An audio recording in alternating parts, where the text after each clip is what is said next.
আসসালামু আলাইকুম প্রিয় দর্শক, গতকাল দিয়াবাড়িতে মাইলস্টোন স্কুল অ্যান্ড কলেজের উপর ভবনের উপর বিমান বাহিনীর যে প্রশিক্ষণ বিমানটা বিধ্বস্ত হলো, তাতে কত লোক মারা গেছে। আসলে লোক বলবো কেন, এরা হলো শিশু, একজন দেব শিশু যাকে বলে আর কি, নিষ্পাপ শিশু। এদের যে নির্মম মৃত্যু হল, যে মর্মান্তিক মৃত্যুর ঘটনা ঘটলো, এটা নিয়ে কালকে আমি একটা ভিডিও করেছিলাম, আরও অনেকেই করেছে। আপনারাও আজকে সারাদিন বিভিন্ন সোশ্যাল মিডিয়াতে এবং পত্রপত্রিকায় অনেক নিউজ দেখেছেন। মৃত্যুর সংখ্যা ক্রমাগত বাড়ছে। তাদেরকে হাসপাতালে নিয়ে আসা হয়েছে, বিভিন্ন হাসপাতালে বার্ন ইউনিটে নিয়ে আসা হয়েছে, এবং সে বার্ন ইউনিটে পলিটিক্যাল লিডাররা গিয়েছেন শোক প্রকাশ করতে। তো ভাই কি বলবো, মানে মানুষ মারা যাচ্ছে, শিশুরা মারা যাচ্ছে, সেটা নিয়েও রাজনৈতিক ফয়দা লোটার চেষ্টা হচ্ছে। অনেকেই গেছেন, এখানে ভিড় জমিয়েছেন। ডাক্তাররা বলছেন আপনারা ভিড় জমাবেন না। এই ভিড়টা হলো এই বাচ্চাদেরকে সুস্থ করার ক্ষেত্রে সবচেয়ে বড় প্রতিবন্ধকতা। কিন্তু তবু ভিড় কিন্তু কমেনি, অপ্রয়োজনীয় ভিড়, লোক দেখানো ভিড়। উপদেষ্টারা গেছেন, অনেক উপদেষ্টারা গেছেন, 5-6জন উপদেষ্টা গেছেন, কিন্তু স্বাস্থ্য উপদেষ্টা যার যাওয়ার সবচেয়ে প্রয়োজন তাকেই দেখলাম না। হ্যাঁ, উপদেষ্টার সহকারী যিনি আছেন অধ্যাপক সাইদুর রহমান সাহেব, ওনাকে দেখেছি, কিন্তু স্বাস্থ্য উপদেষ্টাকে আমি দেখিনি। তো এই যে সরকারের যে তৎপরতা, তারা অনেক কিছু করতে চাচ্ছে, কিন্তু এই ঘটনার জন্য দায়ী কি? দেখুন ঘটনা কি, ঘটনা হলো বিমান বাহিনীর একটা প্রশিক্ষণ বিমান ধসে পড়েছে, বিধ্বস্ত হয়েছে। কোথায় পড়েছে? শিক্ষাঙ্গনে, একটা স্কুলে। তাহলে এখানে আর তাদের দরকার কি? চিকিৎসা। তো মূলত 3টা মিনিস্ট্রি আমি ধরি, একটা হলো প্রতিরক্ষা মিনিস্ট্রি অথবা বিমান বাহিনী, আরেকটা হলো শিক্ষা মন্ত্রণালয় যেহেতু শিক্ষাঙ্গনে, আরেকটা হলো এদেরকে চিকিৎসা করতে হবে, সেটা হলো স্বাস্থ্য মন্ত্রণালয়। আমি যদি 3টা মন্ত্রণালয়ের কথা বলি, এদের পারফরমেন্স কি? আমার বিবেচনা পারফরমেন্স হলো জিরো, জাস্ট জিরো। আমি উদাহরণ দিয়ে বলছি আপনাকে। আগে শিক্ষা মন্ত্রণালয়ের কথা বলি। শিক্ষা মন্ত্রণালয় এই ঘটনার প্রেক্ষিতে চলমান যে পরীক্ষা চলছিল ছাত্রদের, এই সময় যে এইচএসসি পরীক্ষা চলছিল, যে সময় সেই এইচএসসি পরীক্ষাটা তারা স্থগিত করেছে। কখন স্থগিত করেছে জানেন? মধ্যরাতের উপরে। ঘটনা ঘটেছে দুপুরে। শিক্ষা মন্ত্রণালয় সিদ্ধান্ত নিতে পারে নাই পরীক্ষা আদৌ স্থগিত হবে কি হবে না। সেটা তারা স্থগিত করেছে রাত্র 2টা 41 জাতি প্রথম জেনেছে যে পরীক্ষাটা স্থগিত করা হয়েছে। কিভাবে জেনেছে? তাও তথ্য মন্ত্রণালয়ের যিনি উপদেষ্টা আছেন মাহফুজ আলম, ওনার ফেসবুকে উনি বলেছেন যে উনি শিক্ষা উপদেষ্টার সঙ্গে আলোচনা করে তারপরে সিদ্ধান্তটা জানিয়েছেন। তো দুনিয়ার সবাই কি ওই রাত্র 2টা 41 পর্যন্ত বসেছিল? সকালবেলা অনেকে গেছে, সারা দেশে পরীক্ষা, সকালবেলা অনেকে পরীক্ষা দিতে গিয়েছে, যে এনেছে যে পরীক্ষা স্থগিত। এই হলো শিক্ষা মন্ত্রণালয়ের পারফরমেন্স। স্বাস্থ্য মন্ত্রণালয়ের পারফরমেন্সটা প্রথমেই বললাম। স্বাস্থ্যমন্ত্রী কোথায় দেখা যাচ্ছে না, উনি আসেন কি নাই কেউ জানে না। প্রতিরক্ষা মন্ত্রণালয়, ওটা তো আমাদের মানে একজন জাতীয় নিরাপত্তা উপদেষ্টা আছেন, উনি এই ব্যাপারে হেল্প করবেন। উনি যে কোথায় আছেন কেউ জানে না, ওনার কোনো রা শব্দ দেখি নাই। প্রধান উপদেষ্টার মন্ত্রণালয়ের মধ্যে আছে। প্রধান উপদেষ্টা কি করেছেন? কাল রাতে একটা 5 মিনিটের একটা ভাষণ দিয়েছেন। ওই ভাষণে মানে কান্নাকারি করা ছাড়া কিছু করেন নেই উনি। ওনার কাছ থেকে মানুষ একটা প্রতিকার চায়, একটা সিদ্ধান্ত চায়, সেটা কোথায়? আমরা কেউ দেখিনি। আচ্ছা, বিমান বাহিনী একটা বিমান করলো, বিমান বাহিনী প্রধান কোথায় এখন? কেউ দেখেছেন? তার কোনো কথা শুনেছেন? শুনলাম ওই নাকি তুরস্কে আছেন। ঠিক আছে, তুরস্কে আছেন, ওইখান থেকে কিছু একটা উনি বলতেন, মানুষ জানতো যে বিমানটা ধসে পড়েছে এই বিমানটা চীনের তৈরি। 2013 সালে এই ডিজাইনের মানে এই মডেলের বিমান তৈরি চীন বন্ধ করে দিয়েছে। বন্ধ করার আগে আমরা ছিলাম শেষ গ্রাহক। 36টা বিমান নাকি আছে আমাদের, 36টার মধ্যে 3টাই গত কয়েক বছরে বিধ্বস্ত হয়েছে। যে বিমানের এত বেশি, 36টার মধ্যে 3টাই বিধ্বস্ত হবে, তাহলে বিধ্বস্তের হার কত? প্রায় 10%-এর বেশি।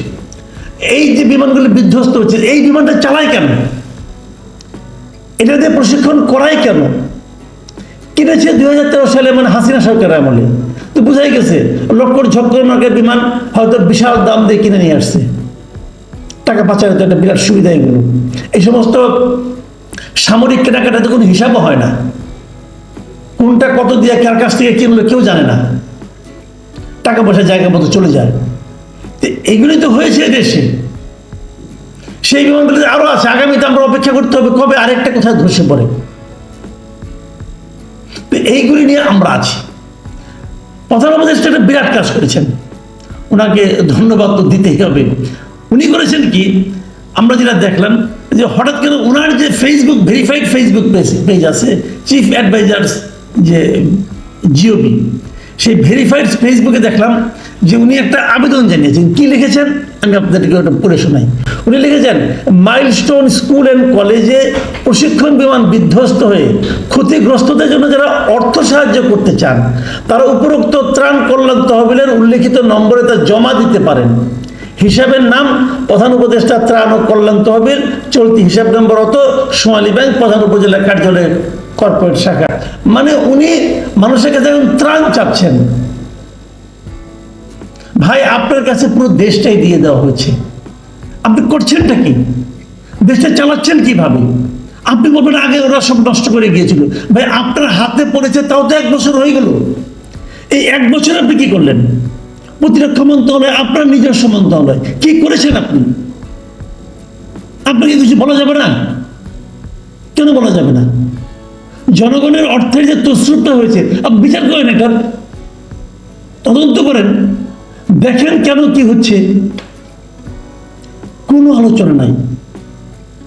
আজকে দুজন উপদেষ্টা এবং আমাদের মহামান্য প্রধান উপদেষ্টার মাননীয় প্রেস সেক্রেটারি তারা গিয়েছিলেন সে মাইলস্টোন কলেজে, যে ওনারা কি কি করবেন না করবেন এগুলো বলেছেন।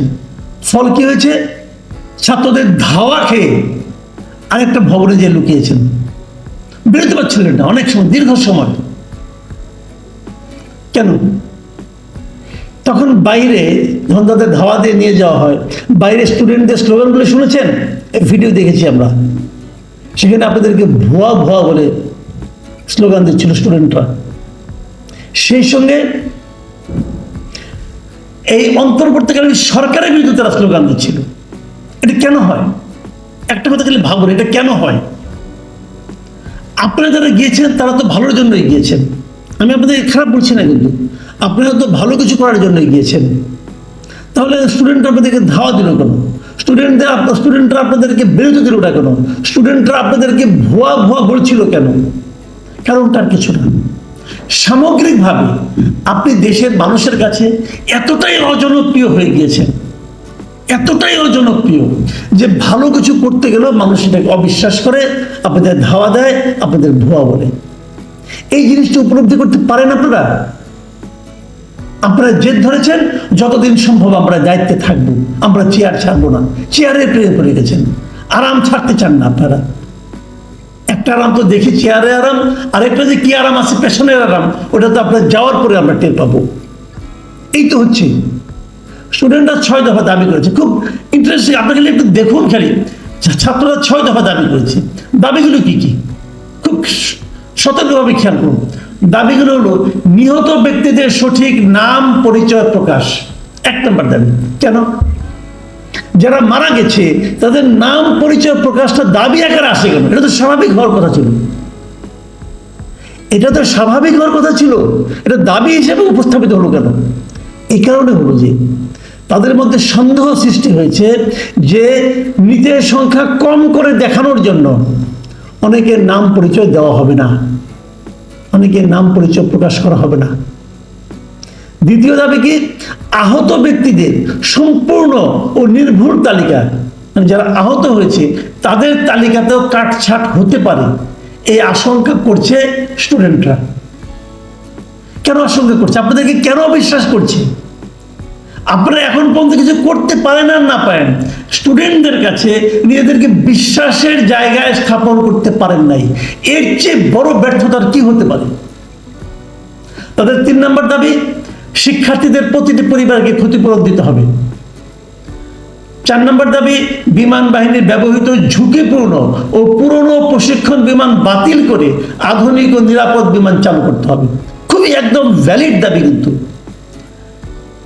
এবং তারপরে দাবি হলো বিমান বাহিনীর প্রশিক্ষণ পদ্ধতি ও কেন্দ্র সংস্কার করে আরো নিরাপদ ও মানবিক ব্যবস্থা চালু। এবং 6 নম্বর দাবি, শুনুন 6 নম্বর দাবিটা কি। 6 নম্বর দাবি হচ্ছে শিক্ষকদের গায়ে সেনাবাহিনী সদস্যদের হাত তোলার ঘটনার জন্য জনসমক্ষে নিঃশর্ত ক্ষমা চাওয়া। তার মানে কালকে উদ্ধার কাজের সময় শিক্ষকদের গায়েও সেনাবাহিনীরা হাত তুলেছিল। ওরা দাবি করছে, কেন তুলেছিল? একটাই কারণ, যে দাবিটা প্রথমে তারা করেছে যে নিহতদের যেন নাম পরিচয় সব প্রকাশ করা হয়। আমরা কোন দেশে বাস করছি ভাবুন এবার। সরকারকে জনগণ, এমনকি সাধারণ স্কুল কলেজের ছাত্ররা, তারা বিশ্বাস করে না। এর চেয়ে বড় অপমান এবং এর চেয়ে বড় ব্যর্থতা একটা সরকারের আর কি হতে পারে? আমাদের এই সরকার ততটাই ব্যর্থ সরকার। তারা এখন ওই ত্রাণ চাওয়ার মতো ত্রাণ চায়। আবার দেখলাম এই পোস্টার দেওয়ার পরে 37 মিনিটের মাথায় এটা নাকি উধাও হয়ে গেছে, এখন আর দেখাও যাচ্ছে না। মানুষ হাসাহাসি করেছে ভাই, মানুষ জাস্ট এটা নিয়ে হাসাহাসি করেছে। অভিজ্ঞতা না থাকলে, কাণ্ডজ্ঞান না থাকলেই কেবল এগুলি করা সম্ভব। প্রিয় দর্শক, আমি হয়তো সরকারের একটু বেশি সমালোচনা করলাম, কিন্তু বাস্তবিকভাবে এই সমালোচনাগুলি ওনাদের প্রাপ্য ছিল। প্রিয় দর্শক, এখন এ পর্যন্তই। আল্লাহ হাফেজ।